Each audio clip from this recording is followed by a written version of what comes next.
Hello दोस्तों, स्वागत है आप सबका आपके अपने यूट्यूब चैनल केडी क्लासेस में। तो आज के इस वीडियो सेशन में हम चर्चा करेंगे principle of inheritance and variation में पार्ट नंबर 2 को। तो इसमें जो सबसे पहला क्वेश्चन पूछा गया है वो कह रहा है which of the following is the dominant character according to Mendel. Mendel के अनुसार इनमें से कौन सा डोमिनेंट कैरेक्टर है, प्रभावी लक्षण है। तो इसमें पहला ऑप्शन कह रहा है dwarf plant and yellow fruit. जो ड्वार्फ प्लांट होता है और येलो फ्रूट है वो है। इसके अलावा दूसरा ऑप्शन है terminal fruit and wrinkled seed. जो टर्मिनल पोजीशन पे फ्रूट होगा और एक तरह से झुर्रीदार सीड होते हैं वो। या फिर वाइट टेस्टा एंड येलो पेरिकार्प। जो टेस्टा होगा वाइट हो और उसके अलावा येलो पेरिकार्प हो। या फिर इसमें है green coloured pod and rounded seed. तो ध्यान दीजिए कि इसमें यहाँ पे ये ड्वार्फ है, तो यहाँ डोमिनेंट पूछा गया है।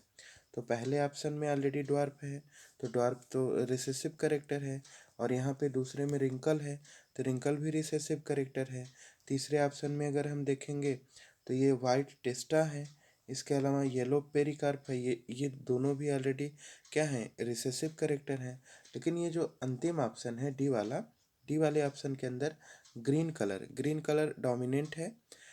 ग्रीन कलर का पॉड जो होता है वो डोमिनेंट करेक्टर में आता है। 7 करेक्टर को अगर आप कंपेयर करेंगे तो वो डोमिनेंट करेक्टर में है।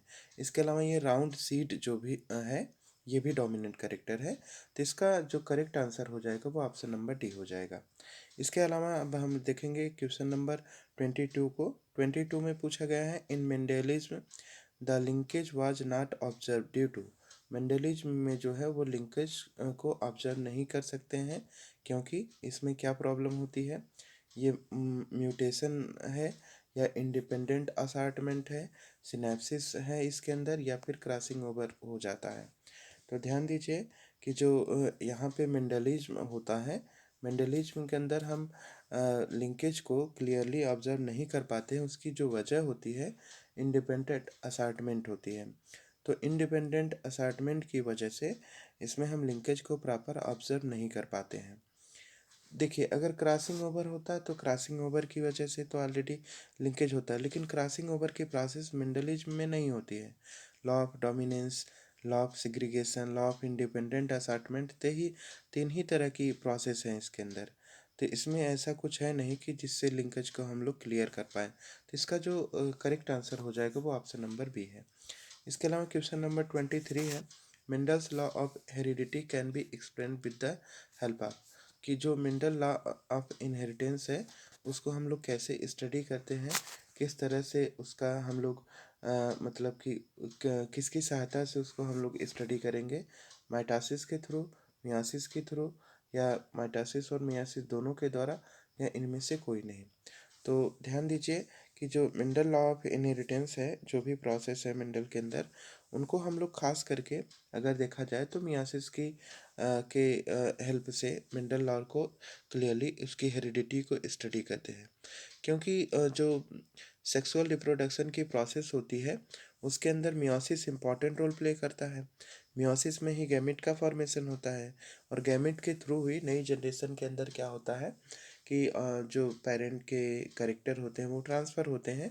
तो इस बिहाफ पे देखा जाए तो इसमें जो मियासिस वाला है वो सबसे करेक्ट आंसर हो जाएगा। और ये वैसे भी मेटासिसोमेटिक डिवीजन है, इक्वेशनल डिवीजन है।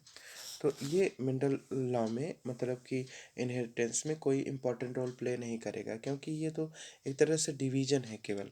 इसमें क्रोमोसोम नंबर और जो भी कुछ चीज़ें होती हैं वो बिल्कुल बिल्कुल इक्वल होती हैं और नई जनरेशन में ट्रांसफ़र हो जाती हैं।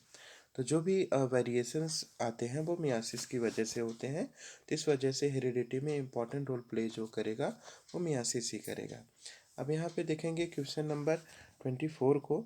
24 में पूछा जा रहा है a cross between plants having R R Y Y, मतलब ये डोमिनेंट ट्रेट है, एंड मतलब इसका डोमिनेंट ट्रेट का रिसेसिव ट्रेट के साथ जब क्रॉस करेंगे तो composition will be yield in plants with, मतलब क्या कंडीशन होगी। तो इसमें ध्यान दीजिए, जब हम इसे क्रॉस करेंगे तो क्रॉस करने पे यहाँ पे जो कंडीशन होगी अगर देखेंगे तो ये प्योर टाल है, प्योर ड्वार्फ है। तो सारा का सारा जो भी हमें रिजल्ट मिलेगा वो हमें एक तरह से कैसा मिलेगा, हाइब्रिड टाइप का मिलेगा। तो इसमें देखते हैं, तो आर राउंड के लिए है, आर राउंड को रिप्रेजेंट करेगा, वाई येलो को रिप्रेजेंट करेगा, और ये स्मॉल आर रिंकल, और ये ग्रीन को रिप्रेजेंट करेगा। तो ऐसे 4 करेक्टर है।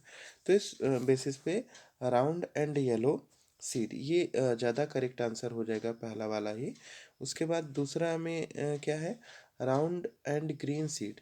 तो ग्रीन तो होगा नहीं, क्योंकि यहाँ पे वाई देखिए ये करेक्टर आएगा, कैपिटल आर स्मॉल आर, और उसके बाद कैपिटल वाई स्मॉल वाई। तो ये हाइब्रिड करेक्टर है। तो ऐसी कंडीशन में ये राउंड और येलो आएगा। तो यहाँ पे जो पहला ऑप्शन है, राउंड एंड येलो सीड, यही सबसे करेक्ट हो जाएगा। दूसरे में ग्रीन है तो ये रिसेसिव हो जाएगा। और तीसरे में यहाँ पे रिंकल आ गया, ये भी रिसेसिव हो गया।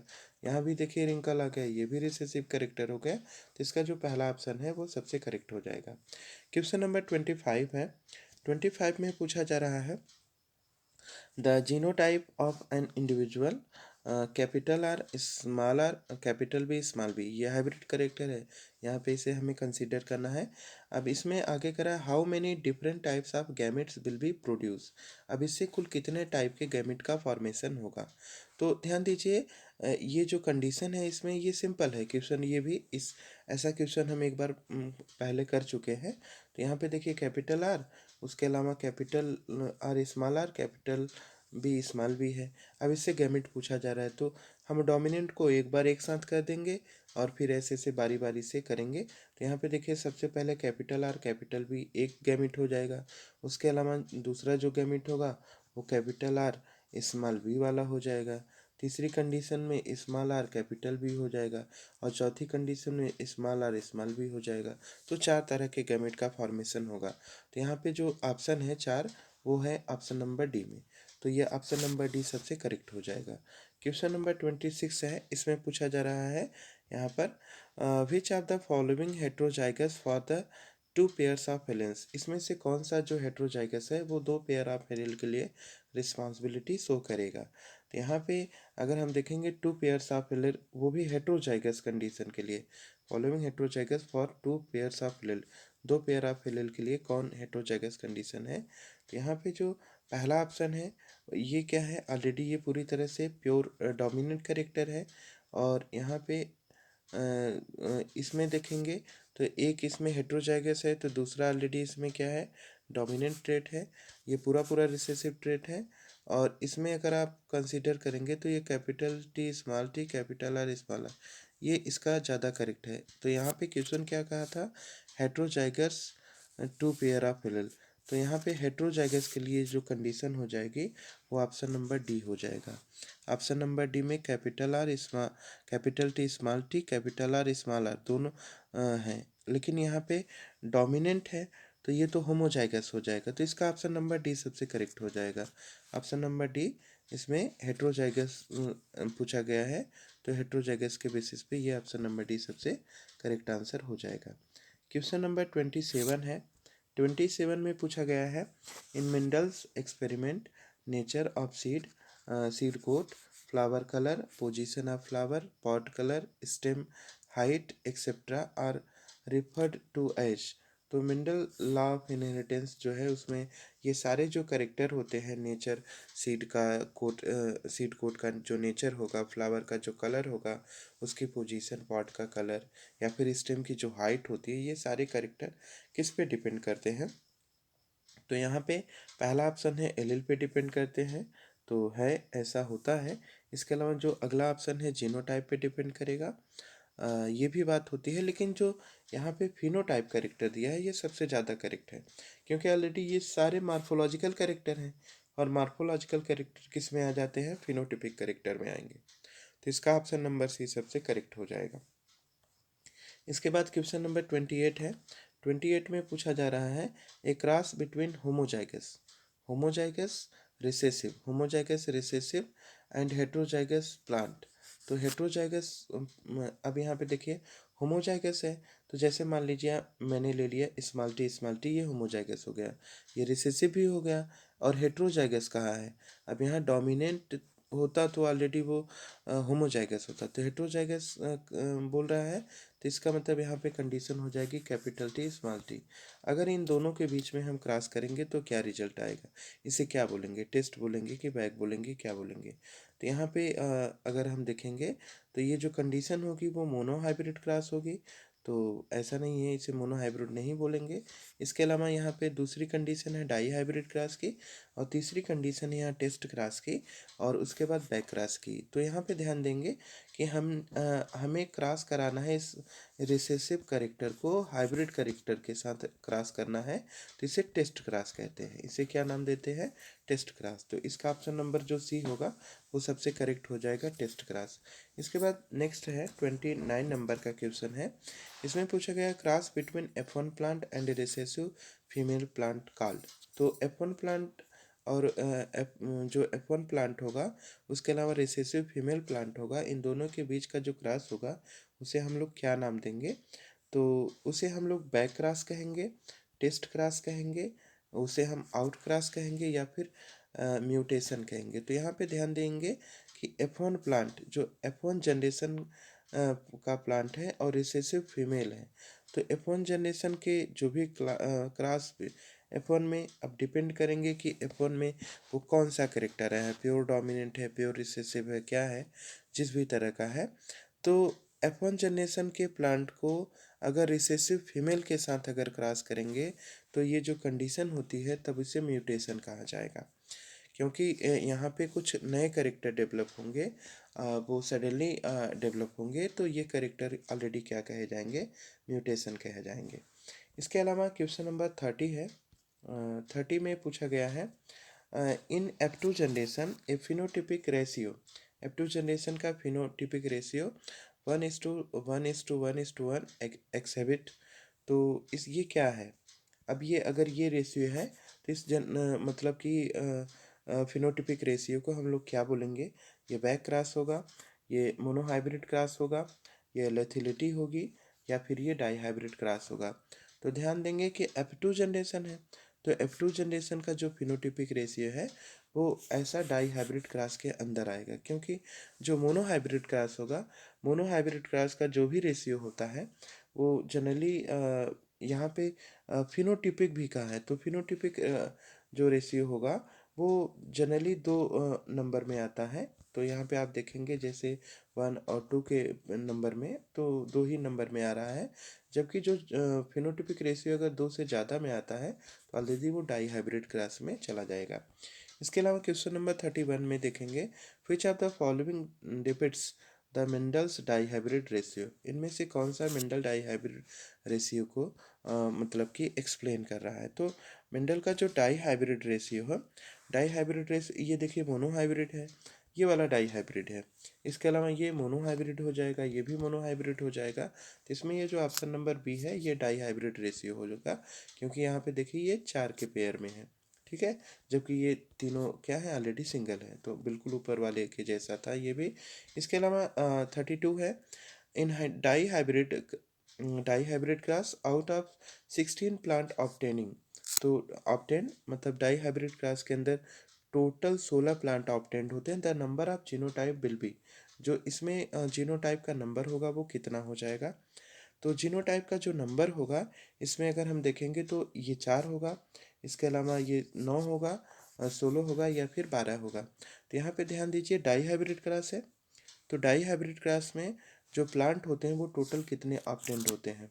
तो मोनो हाइब्रिड क्लास के अंदर पहले हम कंसीडर करेंगे कि कितने प्लांट होते हैं, तो डाई हाइब्रिड में कितने हो जाएंगे।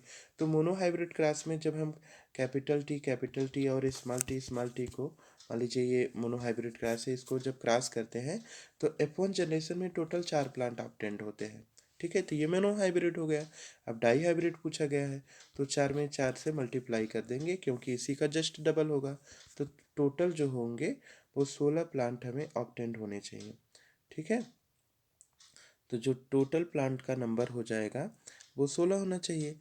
तो यहाँ पे ऑप्शन नंबर जो सी है इसमें 16 दिया गया है, लेकिन देखिए इसमें 16 plants obtained the number of genotype, हाँ, प्लांट 16 हो गए। अब इसमें जीनोटाइप का नंबर पूछा गया है, तो जीनोटाइप का नंबर कितना होगा? तो जीनोटाइप का जो नंबर होता है डाई हाइब्रिड क्रॉस में, वो देखिए यहाँ पे ऑलरेडी ये वाला जो ऊपर का क्वेश्चन है, इसमें फिनोटिपिक रेशियो दिया गया है। तो यहाँ पे genotype ratio, number of genotype will B, genotype कितने प्राप्त होंगे? तो जीनोटाइप को अगर हम देखेंगे डाई हाइब्रिड क्रॉस के अंदर, तो टोटल 9 प्राप्त होते हैं। कितने प्राप्त हो जाएंगे? 9 जो होंगे वो जीनोटाइप रेशियो होंगे। तो यहाँ अब जीनोटाइप रेशियो 9 कैसे होगा? क्योंकि आप यहाँ पे देखिए 1:2:1, ये 3 है, 3 नंबर में है मोनो हाइब्रिड क्रॉस का जीनोटाइप रेशियो। तो डाई हाइब्रिड का कितना होगा? तो यहाँ पे हम 3 से 3 को मल्टीप्लाई कर देंगे, 3:3 कर देंगे। तो अगर मोनो हाइब्रिड क्रॉस में 3 होता है, तो डाई हाइब्रिड क्रॉस में इसी से मल्टीप्लाई करेंगे, तो जीनोटाइप रेशियो कितना आएगा? 9 आएगा। तो इसका जो करेक्ट आंसर है वो 9 हो जाएगा। तो थोड़ा क्वेश्चन कॉम्प्लिकेटेड था, और इसे आप ध्यान से अगर देखेंगे तब जाके ये सॉल्व हो पाता। इसके अलावा क्वेश्चन नंबर यहाँ पे 33 है। 33 में पूछा जा रहा है, pure homozygous offsprings in a dihybrid cross in F2 generation will be. तो जो प्योर होमोजाइगस कंडीशन होगी ऑफ स्प्रिंग्स के डाई हाइब्रिड क्रॉस में, वो F2 जनरेशन में कौन सी कंडीशन प्राप्त होगी हमें? वो होगी 1/2 की होगी, या 1/4 की होगी, 1/8 की होगी, या फिर 1/16 की होगी। तो यहाँ पे प्योर होमोजाइगस ऑफ स्प्रिंग्स जो होते हैं, इसके अंदर जो डाई हाइब्रिड कास्ट होगी F2 जनरेशन के अंदर, वो क्या होगा? वो जनरली 1/4 होता है, क्योंकि प्योर होमोजाइगस जो कंडीशन होगी वो 4 में से केवल एक में दिखाई देती है F2 जनरेशन के अंदर। तो ये भी काफ़ी सिंपल है क्वेश्चन। तो जैसे जब हम यहाँ पे हाइब्रिड ट्रेट को जब हम क्रॉस करवाते हैं, तो जो कंडीशन हमें मिलती है, एक प्लांट प्योर टाल मिलता है, और दो क्या होते हैं इस तरह से हाइब्रिड होते हैं, तो दो हाइब्रिड हो जाते हैं, और एक क्या होता है? प्योर रिसेसिव होता है, जिसमें यही पूछा गया है। तो चार में से केवल एक ही तो यहाँ पे प्योर है, तो इसी वजह से ये ऑप्शन जो हो जाएगा वो 1/4 वाला सबसे करेक्ट हो जाएगा। इसके बाद क्वेश्चन नंबर 34 है। इसमें पूछा गया है, in hybridization capital T small T gives rise the progeny of ratio. तो जो कैपिटल टी स्मॉल टी है, मतलब ये हाइब्रिड करेक्टर और रिसेसिव करेक्टर है। अगर इसे हम क्रॉस करेंगे, तो जो प्रोजेनी होंगे, मतलब जो जनरेशन होगी, नई जनरेशन होगी, उसमें रेशियो कितने का मिलेगा? तो उसमें जो रेशियो मिलेगा वो हमें मिलेगा 1:1 का, क्योंकि जो टेस्ट क्रॉस और बैक क्रॉस, अगर दोनों का आप रेशियो देखेंगे, तो दोनों का रेशियो सेम आता है, 1:1 का आता है। इसे आप देख भी सकते हैं, जैसे मैंने यहाँ पे देखिए क्रॉस करके दिखा दिया है। अब इसको क्रॉस करेंगे तो यहाँ पे जो कंडीशन आएगी वो हाइब्रिड वाली आएगी। ठीक है, फिर इसका क्रॉस करेंगे तो यहाँ भी कंडीशन हाइब्रिड वाली आएगी। सेम अगले का क्रॉस करेंगे तो ये रिसेसिव आ जाएगा, लास्ट वाले का करेंगे ये भी रिसेसिव आएगा। तो दो रिसेसिव, दो हाइब्रिड, तो टू, अब सिंपल है, जब दो दो का था तो यहाँ पे 2/2 कर देंगे, तो कट करेंगे तो 1/1 आ जाएगा। ठीक है, तो 2:2 का रेशियो है, तो इसका मतलब 1/1 इसे कंसीडर करेंगे। तो यहाँ पे जो ऑप्शन नंबर ए है वो सबसे करेक्ट हो जाएगा। इसके बाद क्वेश्चन नंबर 35 है। 35 में पूछा गया है, self pollination between hybrid plants result in the genotype ratio. अगर जो हाइब्रिड प्लांट होगा, हाइब्रिड प्लांट के बीच में अगर हम क्रॉस करते हैं, तो जीनोटाइप रेशियो हमें क्या मिलेगा? तो क्रॉस करके देखें तो ज़्यादा बेहतर रहेगा। तो यहाँ पे सिंपल पुनेट स्क्वायर से देख लेते हैं। तो कैपिटल टी स्मॉल टी हो गया, यहाँ पे कैपिटल टी स्मॉल टी हो गया, तो पहले में कैपिटल कैपिटल आ जाएगा, दूसरे में ऑलरेडी कैपिटल स्मॉल आएगा, तीसरे में भी यही आएगा, और चौथे में तो यहाँ पे 1:2:1 ये रेशियो आएगा। तो अब ये वाला ऑप्शन कहाँ पे है? तो इसमें ये जो ऑप्शन है वो ऑप्शन नंबर डी में है। ठीक है, तो यहाँ पे जो 34 है, 34 का जो सॉरी 35 में देखना था ना, 35 में देखना था हमें, 35 में। तो 35 में ये जो ऑप्शन है वो ऑप्शन नंबर बी में दिया गया है। ठीक, अब इसके अलावा क्वेश्चन नंबर 36 है। तो 36 में क्या पूछा गया है? Mendel crossed a pure white flowered Mendel ने प्योर वाइट फ्लावर को, जो कि रिसेसिव पी प्लांट है, उसको क्रॉस किया with dominant pure red flower. तो अब यहाँ पे ध्यान देना है हमें क्या, तो यहाँ पे सिंपल देखना है कि pure white flower, pure white कैसे होगा। तो मान लीजिए वाइट के लिए जैसे मैंने करेक्टर ले लिया कैपिटल डब्ल्यू ले लिया, प्योर वाइट हो गया।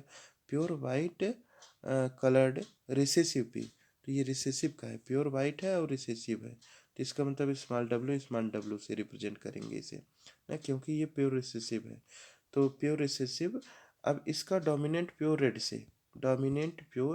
से, ठीक है, इससे क्रॉस करना है। तो देखिए एक पूरा रिसेसिव है और दूसरा पूरा डोमिनेंट है। तो pure white coloured recessive P, तो वाइट कलर्ड रिसेसिव पी के लिए ये हो गया, और ये प्योर रेड कलर के लिए हो गया।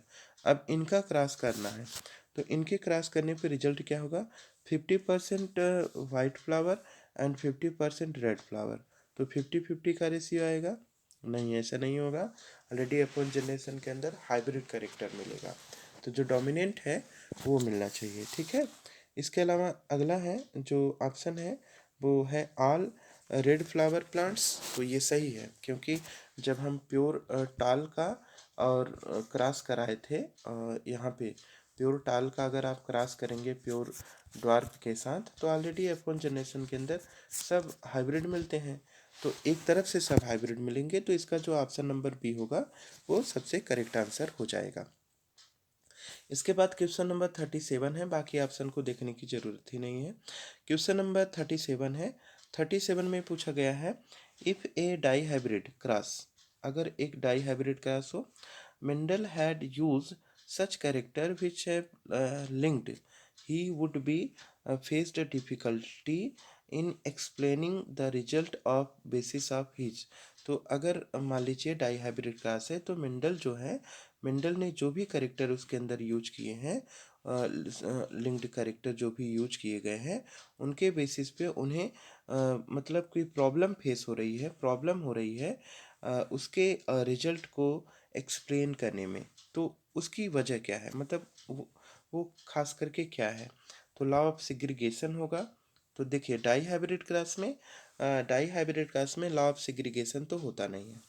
अब इसके अलावा दूसरी कंडीशन है यहाँ पे law of multiple factor hypothesis, ये भी नहीं होगा। तीसरी कंडीशन होती है लॉ ऑफ इंडिपेंडेंट असार्टमेंट, तो ये इसका सबसे करेक्ट आंसर होगा, क्योंकि जो डाई हाइब्रिड क्रॉस होता है वो डाई हाइब्रिड क्रॉस ऑलरेडी क्या है, लॉ ऑफ इंडिपेंडेंट असार्टमेंट है। और चौथा है लॉ ऑफ डोमिनेंस, तो ये नहीं है, तो इसका correct answer law of independent assortment है। क्वेश्चन बेशक बड़ा सा है पर इसका आंसर काफ़ी सिंपल है, हमें डाई हाइब्रिड क्रॉस को ही कंसीडर करना है इस यहाँ पे, क्योंकि इनको प्रॉब्लम फेस होगी, इनके जो भी रिजल्ट होंगे उसको फेस करने में। तो आप देखते हैं टोटल 16 बाक्स बनते हैं इसके अंदर डाई हाइब्रिड में, और 16 बाक्स के अंदर फिनोटाइप करेक्टर को कैलकुलेट करना तो थोड़ा इजी है, पर जीनोटाइप करेक्टर को थोड़ा सा कैलकुलेट करने में ज़्यादा टाइम लग जाता है, अगर उसको आप प्रॉपर अगर देखेंगे, ठीक है। तो इस हिसाब से जो प्रॉब्लम फेस होगी वो डाई हाइब्रिड क्लास में खास करके लॉ ऑफ इंडिपेंडेंट असार्टमेंट के अंदर होती है। इसके अलावा क्वेश्चन नंबर नेक्स्ट है 38। 38 में पूछा जा रहा है form a cross, capital A capital B, उसके बाद है स्मॉल ए कैपिटल बी। तो यहाँ पे ध्यान देंगे ये क्या है, हेट्रोजाइगस, और होमो, यहाँ पे ये करेक्टर और हेट्रोजाइगस, और ये पूरा प्योर क्या है, डोमिनेंट है, और यहाँ पे ये प्योर रिसेसिव प्योर डोमिनेंट है। तो मतलब ये दोनों कंडीशन है, इनमें क्रॉस करना है। Which of the following genotype ratio will be obtained in F1 generation.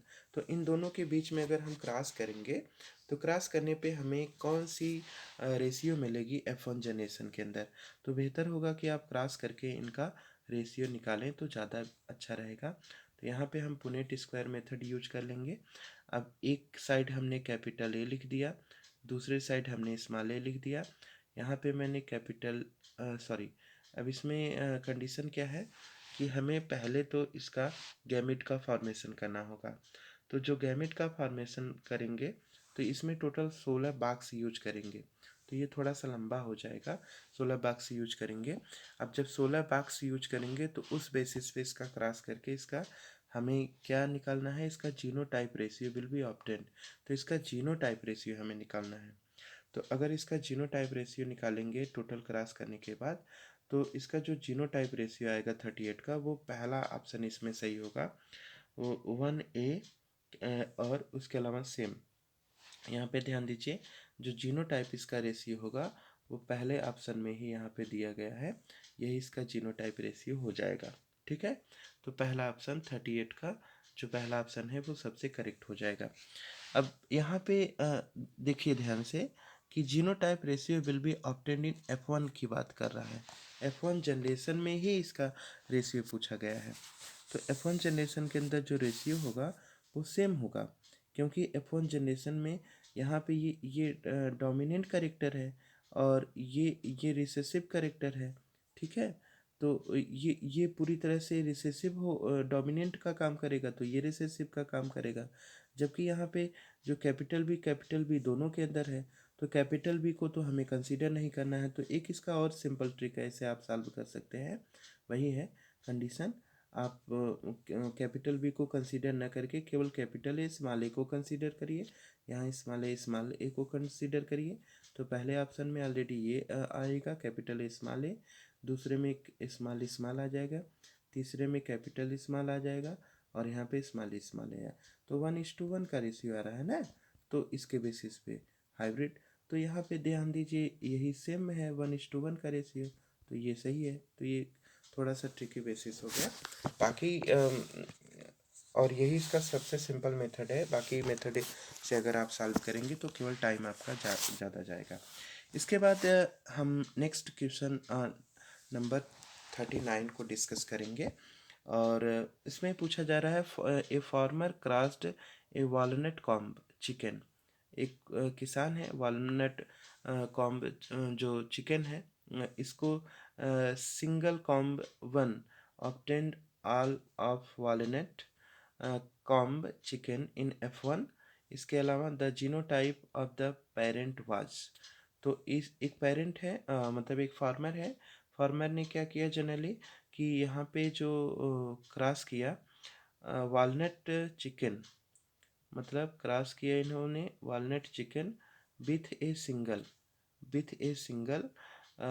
Comb के साथ। जब इन्होंने इसको क्रॉस किया तो इसको किस जनरेशन की बात कर रहा है, F1 जनरेशन में। F1 जनरेशन का इसका जीनोटाइप क्या आएगा, तो F1 जनरेशन का जो जीनोटाइप रेशियो होगा वो यहाँ पे हो जाएगा, पहला दिया गया है capital R small R, capital P small P, और इसमें ये दूसरे में सब स्मॉल दे दिया है। ऑप्शन नंबर बी जो है वो यहाँ पे कह रहा है कि capital R capital R capital P, फिर उसके बाद सारे कैरेक्टर स्मॉल हो जाएंगे और फिर इसमें वही सेम है। तो यहाँ पे आप ध्यान देंगे कि जो यहाँ पे रिजल्ट आ जाएगा, रिजल्ट के बेसिस पे अगर हम इसमें देखेंगे तो जो वालनट कॉम्ब होगा चिकन, ये क्या है, ये पूरी तरह से इसमें जो ऑप्शन नंबर बी है वो सही हो जाएगा। ऑप्शन नंबर बी इसका सही होगा। कैसे सही होगा इसको देखते हैं। तो यहाँ पे ध्यान दीजिए, एक करेक्टर इसका जो होगा वो पूरी तरह से F1 जनरेशन की बात कर रहा है। तो एक करेक्टर इसका जो होगा वालनट कॉम्ब का जो रेशियो होता है, जब इसे सिंगल कॉम्ब के साथ इसका क्रॉस करेंगे तो F1 जनरेशन के अंदर मतलब हमें जो रेशियो मिलेगा, अच्छा इसमें क्रॉस करने के लिए केवल कहा है, तो जीनोटाइप रेशियो पेरेंट्स वाच, तो पेरेंट का जीनोटाइप पूछा है ना। तो पेरेंट का जीनोटाइप क्या होगा, तो पेरेंट में एक पूरा डोमिनेंट होगा तो दूसरा रिसेसिव होगा। ठीक, एक पेरेंट डोमिनेंट होगा तो दूसरा रिसेसिव होगा। तो उनका जो F1 जनरेशन होगी, F1 जनरेशन में सारे जो कैरेक्टर होंगे वो हाइब्रिड मिलेंगे। तो हाइब्रिड कैरेक्टर इसमें कैपिटल आर स्मॉल आर, इसके अलावा कैपिटल आर स्मॉल आर कुछ इस तरह का, और capital P small P capital P small P. तो F1 जनरेशन के अंदर जो भी कैरेक्टर मिलेगा वो हाइब्रिड वाला मिलेगा, और हाइब्रिड कैरेक्टर तभी मिलेगा जब उसके अंदर जो उसके पेरेंट जनरेशन होगी वो कैसी हो, प्योर डोमिनेंट और रिसेसिव वाले नेचर में हो। इसके अलावा आज के लिए हम लास्ट जो क्वेश्चन देखेंगे, क्वेश्चन नंबर 40 को डिस्कस करेंगे, जिसमें पूछा गया है इन स्वीट पी, एक मीठी मटर है, gene capital C and capital P necessary for colour in flower. मतलब ये जो कैपिटल सी और कैपिटल पी है, इसमें जो कलर है इसका जनरली वो कैसा है, नेसेसरी, हाँ, कैपिटल, इसमें necessary for the colour in flower, इसके लिए कलर के लिए क्या आवश्यक है। इसके अलावा the flower white in the absence of either both gene, जो फ्लावर है उसका कलर मतलब वाइट हो जाएगा दोनों जीन की अब्सेंस में। What will be the percentage of colour flower in the offsprings of capital C small C capital P small C. इसके अलावा है स्मॉल सी कैपिटल सी। तो यहाँ पे ध्यान दीजिए, कैपिटल सी और पी जब रहेगा, ठीक है, तभी इसका कलर मतलब कि ये वाइट नहीं होगा। तो कैपिटल कंडीशन में ये वाइट नहीं होगा। तो ऐसे सिचुएशन में अगर हम देखेंगे तो यहाँ पे जो 100% होगा वो क्या होगा कि वाइट होगा। तो ये वाइट के लिए परसेंटेज पूछा गया ना, what will be the percentage of flower in the option, इसकी कंडीशन में क्या परसेंटेज होगा, और the flower white in the absence of. तो फ्लावर जो होगा वो इन दोनों जीन के प्रेजेंस में कलर उसका अब्सेंट हो जाएगा। तो इसमें परसेंटेज पूछा गया है। दूसरा ऑप्शन है इसमें 75%, तीसरा ऑप्शन है 25%, और चौथा जो ऑप्शन है वो है 50%। तो ध्यान देंगे यहाँ पे जो कलर होगा, कलर देखिए ये वाला इन दोनों की स्थिति में अगर आप क्रॉस करेंगे तो क्रॉस करके आप देखेंगे तो ज़्यादा क्लियर होगा। तो जब इसे हम क्रॉस करेंगे तो क्रॉस करने के बाद यहाँ पे देखिए ये कैपिटल है और इसमें एक ही कैपिटल है, तो कैपिटल कैरेक्टर इसमें कम है। तो ज़्यादातर इसमें यहाँ पे यहीं पे कंसिडर करेंगे। ऑलरेडी इसमें 3 कैरेक्टर क्या है, ये रिसेसिव हैं, और इसमें भी 3 कैरेक्टर क्या है, रिसेसिव हैं। तो इसमें केवल एक सिंगल जीन जो है वो डोमिनेंसी शो कर रहा है। तो ऐसी कंडीशन में इनका जो परसेंटेज आ जाएगा वो 75% आएगा। और वैसे भी आप अगर इसका गैमेट बना लें तो गैमेट बनाने के बाद, जैसे इसका गैमेट बना लें और गैमेट बनाने के बाद ऑलरेडी इसे आप क्रॉस करेंगे, तो क्रॉस करने के बाद आपका जो रिजल्ट आएगा वो कितने का आएगा, 75% जो होगा वो इसमें ऑफस्प्रिंग जो होंगे वो डोमिनेंट कैरेक्टर शो करेंगे, ठीक है। तो इसमें परसेंटेज जो होगा वो 75 हो जाएगा। तो आज के लिए बस इतना ही। बाकी इसे आप सॉल्व कर लीजिएगा इस पे कॉपी पे। अगर नहीं आएगा तो हम इसे आप कमेंट करिएगा, हम नेक्स्ट उसमें सॉल्व करना पड़ेगा तब इसका करेक्ट आएगा।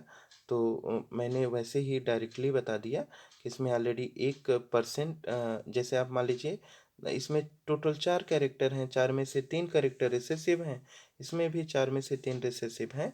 तो वो ऑलरेडी कितने का वन, मतलब कि इसमें जो कंडीशन है वो क्या आ जाएगी, 25% जो करेक्टर है वो डोमिनेंट है और 75% करेक्टर रिसेसिव है।